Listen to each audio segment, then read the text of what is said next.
Viewers আসসালামু আলাইকুম। Allion A15 2011 সালের মডেল। কিছুদিন আগে ঢাকা উত্তরা থেকে একটা গাড়ি আসছিল, এক স্যার আসছিল ইউটিউব দেখে আমাদের। তো ওই স্যারের গাড়ির গিয়ার বক্সের কাজ করে দিয়েছিলাম। তো ওই স্যারের এক রিলেটিভের গাড়ি এটা।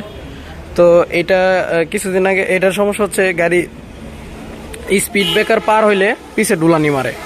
তো এটার আমরা কাজ করে দিয়েছি, পিছের সাসপেনশনে রিপেয়ার করে দিয়েছি। ও কিছুদিন আগেই স্টিয়ারিং বক্স করছিল, স্টিয়ারিং বক্স চেঞ্জ করছিল, কিন্তু সমস্যা সমাধান হয়নি। স্টিয়ারিং বক্স যেটা লাগাইছি রিকন্ডিশন, ওইটাও সমস্যা। তো স্টিয়ারিং বক্স আমরা কাজ করে দিতেছি।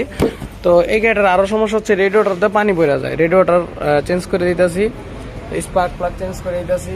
তারপর তেলের গাড়ি, এটা অকটেন ড্রাইভ। তো গিয়ার বক্সের সমস্যা, RPM বেশি নেই। তো গিয়ার বক্সও ওপেন করছি এটার। এই যে গিয়ার বক্স ওপেন করা, আমাদের সবাই দোয়া করবেন। এটা আমার উস্তাদ মাহমুদ ভাই